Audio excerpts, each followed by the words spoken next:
अनुच्छेद 52 से 61 तक देखेंगे।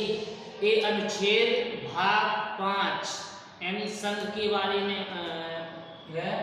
इसमें जो है राष्ट्रपति के बारे में आज पढ़ने जा रहे हैं, जो अनुच्छेद 52 से 61 तक है। ये आपका जो है संघ के भाग 5 के अंतर्गत आता है, जो संघ के बारे में है। इससे पहले कल इनके तक पढ़ चुके हैं, आज देखेंगे 52 से। अनुच्छेद 52 आर्टिकल 52 के तहत राष्ट्रपति का पद है। जी राष्ट्रपति का पद जो है अपना जो जब देश का संविधान बना था तब अलग अलग देश से जो है संविधान को बनाने के लिए अलग अलग देश से पूरे विश्व के देशों का वो किया गया था। फिर उसके बाद छांटे गए थे अलग अलग देश की जो अच्छाई थी उसको लेके अपने संविधान में डाली गई थी। तो अनुच्छेद 52 में राष्ट्रपति का पद है। अनुच्छेद 53 में राष्ट्रपति कार्यपालिका का औपचारिक प्रधान होगा। अनुच्छेद 53 कहता है कि राष्ट्रपति कार्यपालिका का औपचारिक प्रधान होगा, जबकि वास्तविक प्रधानमंत्री होता है। औपचारिक प्रधान का मतलब ऐसा कि कोई भी काम है तो उस पर केवल सिग्नेचर वगैरह जरूरी रहते हैं, तो राष्ट्रपति को सिग्नेचर के लिए याद किया जाता है। बाकी पूरा जो कार्यपालिका देखता है या चलती है तो वो प्रधानमंत्री के अकॉर्डिंग चलती है। अनुच्छेद 54 में राष्ट्रपति का निर्वाचन है। राष्ट्रपति का निर्वाचन मतलब राष्ट्रपति के चुनाव में कौन कौन भाग लेगा कौन नहीं लेगा। जैसे 28 राज्य है तो इनकी जो विधानसभा जो है उनके जो एमएलए होते हैं, विधायक, सांसद, वो हिस्सा ले सकते हैं। विधान परिषद के सदस्य हिस्सा नहीं लेते हैं क्योंकि वो सभी राज्यों में विधान परिषद नहीं है। इसी अकॉर्डिंग मनोनीत सदस्य भी भाग नहीं लेते हैं। इसमें अन्य जो जैसे 3 केंद्र शासित प्रदेश है, दिल्ली, पांडिचेरी, जम्मू कश्मीर, तो उसकी जो है जो केंद्र शासित प्रदेश है तो वो भी इसमें हिस्सा लेती है। अनुच्छेद 55 में राष्ट्रपति का कोटा। राष्ट्रपति के कोटा के बारे में ऐसा कि कोई भी व्यक्ति राष्ट्रपति का चुनाव नहीं लड़ सकता, उसके लिए शर्तें होती हैं। कोटा के लिए बोले तो 50 प्रस्ताव 50 अनुमोदक ये जरूरी पड़ता है, उसके लिए कुछ अलग होते हैं, जब डिटेल में देखेंगे तब बताएंगे।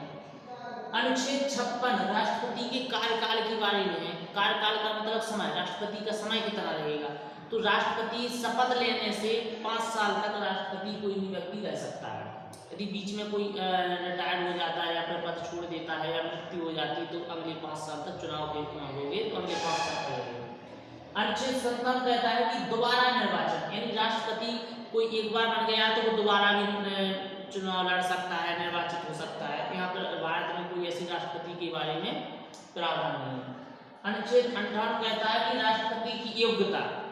राष्ट्रपति की योग्यता यानी राष्ट्रपति के लिए चुनाव लड़ने के लिए क्या क्या योग्यता होनी चाहिए। तो 35 वर्ष की आयु पूरी होनी चाहिए, भारत का नागरिक हो।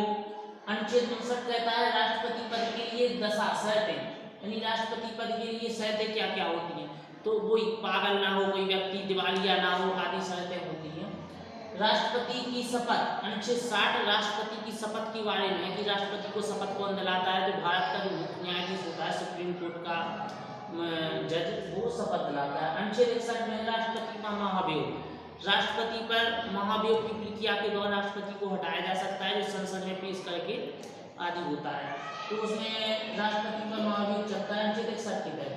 इन सभी अनुच्छेदों को यदि ट्रैक से याद रखना है तो उसके लिए ट्रैक बनाई है पकानी कोका द्वयोदशम। वो ट्रैक है पकानी कोका द्वयोदशम।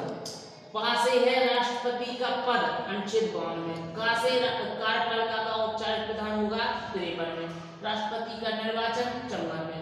राष्ट्रपति का कोटा 55 में। राष्ट्रपति का कार्यकाल 56 में। राष्ट्रपति का दोबारा निर्वाचन 57 में। राष्ट्रपति की योग्यता 58 में। राष्ट्रपति की लिए दशा 59 में। राष्ट्रपति की शपथ 60 में। राष्ट्रपति का महाभियोग 61 में। तो ये राष्ट्रपति के बारे में जानने के लिए ट्रैक है पकानी कोका द्वयोदशम। इस प्रकार इसको याद रख सकते हैं। अनुच्छेद 52 से शुरू होता है, 61 तक खत्म होता है। इसके बारे में कल देखेंगे।